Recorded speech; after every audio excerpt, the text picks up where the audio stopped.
If you're thinking about buying new construction in Raleigh or anywhere in the Triangle, you're probably missing builder incentives that could save you $10 to $40,000, and it's not your fault. In this video, I'm going to share things most buyers are never told, not because it's controversial, but because it doesn't always benefit everyone to be transparent. Some people won't like this video. That's fine. My job isn't to protect an industry, it's to protect you as a consumer. By the end of this video, you'll know which builder incentives actually matter, the biggest mistake buyers make at the design center, and the risk almost nobody talks about when buying new. I work with buyers across Raleigh and the Triangle every single week, especially in new construction, helping people make smart decisions, not perfect ones. I'm Phil Slezak, an AI-certified real estate agent, and I've personally been involved in building multiple neighborhoods. So when I talk about builder incentives, this isn't theory. It's how these decisions actually get made. There's no best incentive, only what makes sense for your timeline, your budget, and the leverage you actually have. And everything I'm sharing today is about clarity for you, not comfort for the industry. Because some incentives look great on paper, but quietly cost you more long-term, while others never come up unless you know exactly when and how to ask. Before we talk about specific incentives, you need to understand how builders actually think, because once you understand this, everything else makes sense. Builders don't want to lower base prices. A price drop doesn't just affect one home. It impacts appraisals, future phases of the community, and even resale values for buyers who already closed. So instead of cutting prices publicly, builders use incentives to move inventory quietly. That becomes even more important when builders are carrying completed or nearly completed homes, because those homes cost them money every single month they don't sell. And here's the mental model I want you to remember. Every builder incentive fits into one of three buckets: ways to make the monthly payment look smaller, money that helps you up front, behind the scenes price flexibility. If you don't understand this, you're negotiating blind. If you do, you suddenly have leverage because you understand why incentives exist and when builders are most flexible. One of the most common incentives buyers see is a rate buydown, and it's also one of the most misunderstood. On the surface, it sounds simple. Lower rate, lower payment, but there are actually two very different types. Some buy downs are temporary. The payment looks great for the first year or two. Then the rate adjusts and the payment jumps. Other buy downs are permanent. The rate is reduced for the life of the loan. Those can be valuable if everything else in the deal makes sense. Here's the part most buyers aren't told. To get these incentives, builders often require you to use their preferred lender. Sometimes that lender is competitive, sometimes they're not. And what happens is buyers focus on the monthly payment and stop looking at the full picture. They don't compare lender fees, they don't look at total interest over time, and they don't ask what this loan looks like 3 years from now. A lower payment does not automatically mean a better deal. A rate buydown can absolutely work, but only when you understand what it actually costs you over time. Another incentive buyers often misunderstand is closing cost credits. Builders usually highlight upgrades, countertops, flooring, finishes because they're exciting. But in many situations, cash toward closing is far more valuable. Closing cost credits reduce the amount of money you need up front. That can mean less cash out of pocket, more flexibility in how your loan is structured, or simply more breathing room after closing. Here's the key distinction most buyers miss. Closing cost credits don't make a deal better by default. They make it different. And different can be good or bad depending on timing and structure. For some buyers, a closing cost credit helps preserve savings. For others, it's better used to offset lender fees or reduce upfront risk. This is also where timing quietly matters. End of the month, end of the quarter, and especially end of the year is when builders are trying to hit sales targets. That's when flexibility tends to show up. Not because the builder is being generous, but because they're motivated. The mistake buyers make is focusing on the incentive itself instead of how it fits into the bigger picture. It's not about asking for more. It's about asking for the right thing at the right time in a way that actually improves your position. Quick pause.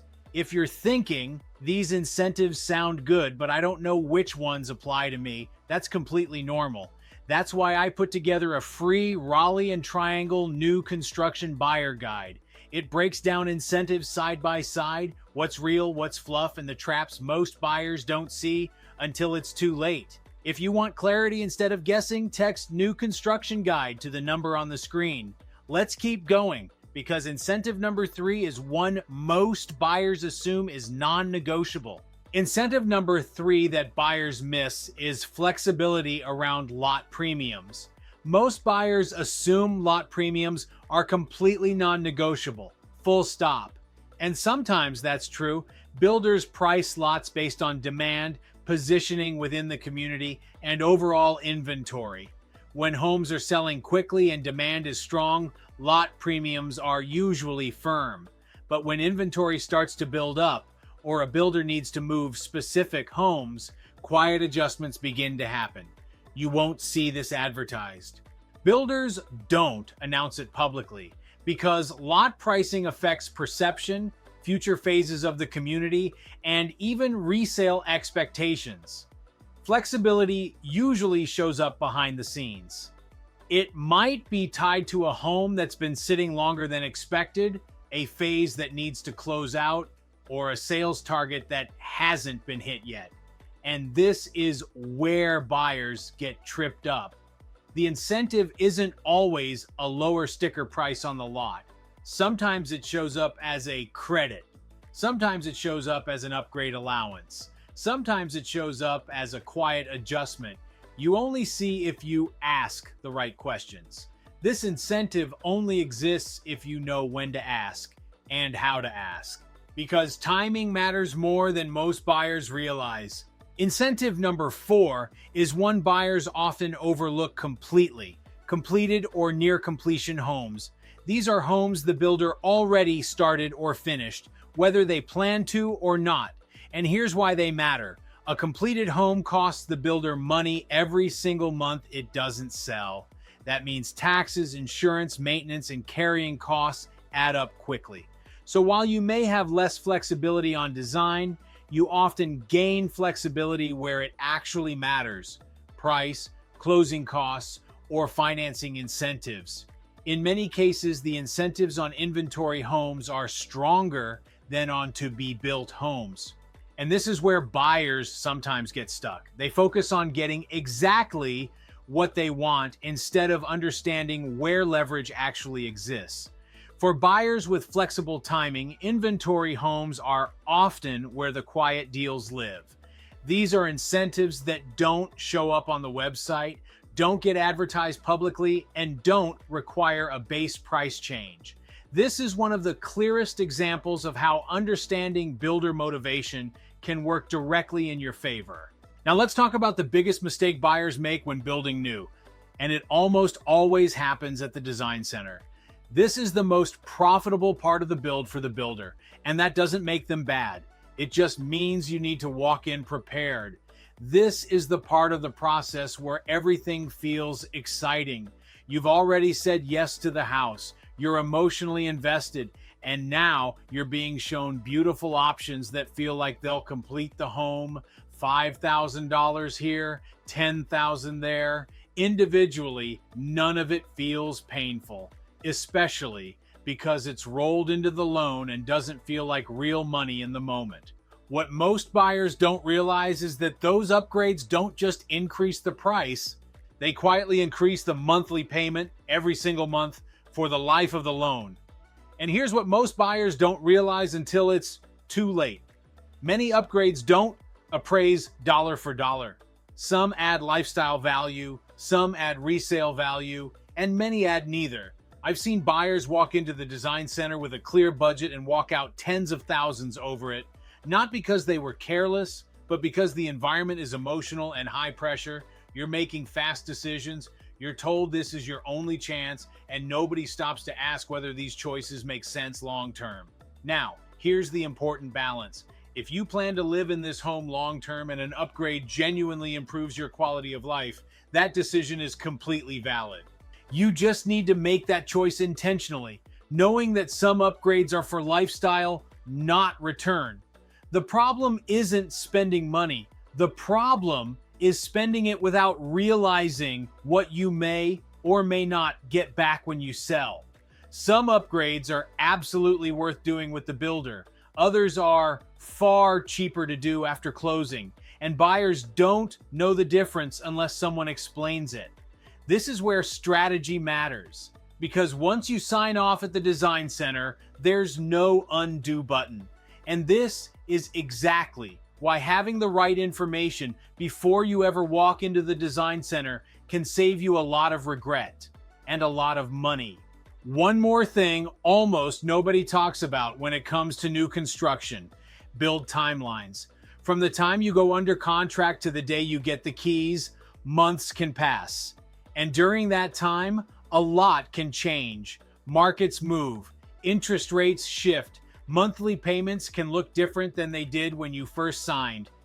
This is where a quiet kind of stress shows up for buyers, not because they made a bad decision, but because they feel like they're trying to time the market perfectly while the clock is already running.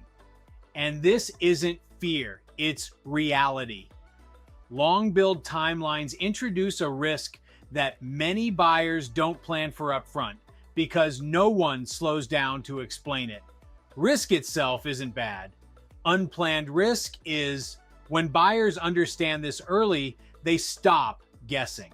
They make calmer, more confident decisions, and they're far less likely to second guess themselves later in the process. This is exactly why some buyers choose protections that reduce uncertainty instead of guessing what the market might do next. It's not for everyone, and it's not a requirement. But for buyers who value flexibility and clarity, it changes how they think about the decision. The goal here isn't to predict the market, it's to reduce risk. Here's how our buyer home guarantee works at a high level. If you buy a home with us and down the road, you're ready to make another move, whether that's moving up, moving down, relocating within an area we serve, or simply because your needs change, we'll sell that home for zero listing commission when you purchase your next home with my team. That way, buyers don't feel stuck. They don't feel like one decision locks them into a path they can't change later.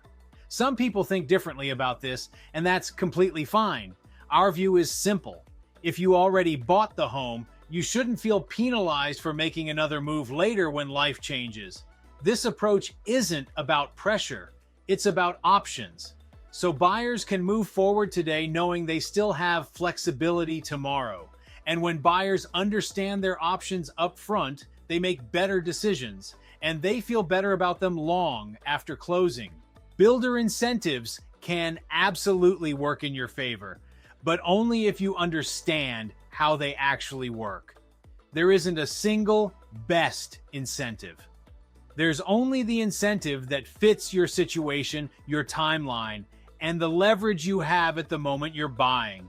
And if you're planning to buy a home in Raleigh or anywhere in the Triangle in 2026, here's the final thing I want you to think about. The biggest mistake buyers make isn't buying at the wrong time. It's moving forward without a clear plan and without real numbers. Every option we covered today can work when it's matched to the right situation. The problem is that most buyers never get to see those options laid out side by side with the real trade-offs explained. That's where confusion and regret usually comes from. If you want clarity before you buy, your next step is simple. Instead of downloading something publicly, I'll send this directly to you. Just text new construction options to 919-607-4844, and you'll receive my Raleigh and Triangle new construction buyer guide, breaking down incentives, timelines, and risks so you can see what actually fits your situation. And if you want to take it one step further, you can also book a free 15-minute strategy call. That gives us a chance to walk through real numbers for your new home, not hypotheticals, no pressure, just clarity. I'm Phil Slezak with Phil Slezak Real Estate, brokered by LPT Realty. And if this video helped, make sure you watch the next video. What Raleigh homeowners need to know before selling in 2026. I'll see you there.